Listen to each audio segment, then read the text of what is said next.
हम लोग आज गॉस थ्योरम के एप्लीकेशंस पर फोकस करेंगे। तो उससे पहले एक बार गॉस थ्योरम याद कर लीजिए, क्या था, कहाँ अप्लाई होता था। एप्लीकेशंस हम लोग का इस चैप्टर का अंतिम टॉपिक है। गॉस थ्योरम का लगभग 5 एप्लीकेशन है। 5 एप्लीकेशन होगा जैसे, तो ये चैप्टर 1 आपका ख़त्म हो जाएगा। तो ये 5 एप्लीकेशंस बहुत इंपॉर्टेंट है। एग्जामिनेशन में डायरेक्ट क्वेश्चंस होता है गॉस थ्योरम पे कि थ्योरम क्या है, और एक आध एप्लीकेशन आपको दे देगा।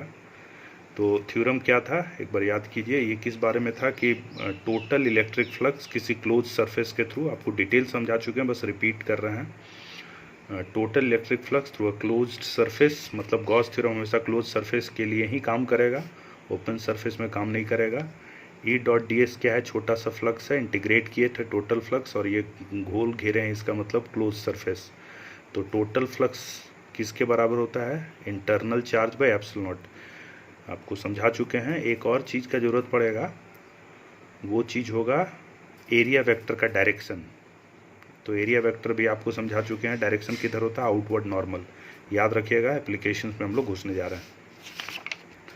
तो गॉस थ्योरम के एप्लीकेशन में जब हम लोग जाते हैं, तो पहला जो चीज़ आपके दिमाग में आना चाहिए कि गॉस थ्योरम के एप्लीकेशन में हम लोग इलेक्ट्रिक फील्ड कैलकुलेट करते हैं। ये ध्यान देना है कि गॉस थ्योरम के एप्लीकेशन में इलेक्ट्रिक फील्ड कैलकुलेट करते हैं। अब जैसे गॉस थ्योरम जो अपने आप में है, एक बार ज़रा यहाँ देखिए हम क्या लिख रहे हैं। गॉस थ्योरम जो है वो अपने आप में ये चीज़ है, E dot D S is equal to Q inside by epsilon naught. आपको बोल रहे हैं कि गॉस थ्योरम का एप्लीकेशन जो भी हम लोग पढ़ेंगे उसमें इलेक्ट्रिक फील्ड हम लोग को कैलकुलेट करना होगा।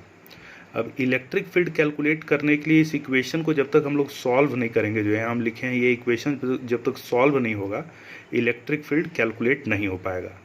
और ये जो चीज़ यहाँ लिखा हुआ है LHS में, लेफ्ट हैंड साइड में जो चीज़ लिखा हुआ है, इसको सॉल्व करना अपने आप में एक टफ जॉब है। क्यों टफ जॉब है? बिकॉज यहाँ पर 3 वेरिएबल्स है। कौन कौन? तो एक तो इलेक्ट्रिक फील्ड अपने आप में वेरिएबल, दूसरा एरिया वेक्टर वेरिएबल, और तीसरा दोनों के बीच का एंगल वेरिएबल। जैसे ही डॉट प्रोडक्ट को हम लोग सॉल्व करेंगे तो यहाँ कॉस्ट थीटा आ जाएगा। तो 3 वेरिएबल्स है यहाँ, ये दिमाग में रखना है। तो आप इंटीग्रेशन में कभी भी 3 वेरिएबल के साथ इंटीग्रेशन को सॉल्व ही नहीं कर सकते हैं, इम्पॉसिबल है। आप जब भी किसी इंटीग्रल फंक्शन को सॉल्व करते हैं तो ज़रूरी है कि वो एक वेरिएबल में हो। तो यहाँ 3 वेरिएबल है, और जब तक ये सॉल्व नहीं होगा इलेक्ट्रिक फील्ड कैलकुलेट नहीं होगा। तो यहाँ पर आपको कुछ ऐसा सोचना पड़ता है कि 3 वेरिएबल्स में से 2 वेरिएबल्स कांस्टेंट बन जाए। अगर वो कांस्टेंट बन जाएगा तो इंटीग्रेशन के बाहर आ जाएगा, तो इंटीग्रेशन के अंदर में सिर्फ एक वेरिएबल बचेगा और तभी वो सॉल्व हो पाएगा।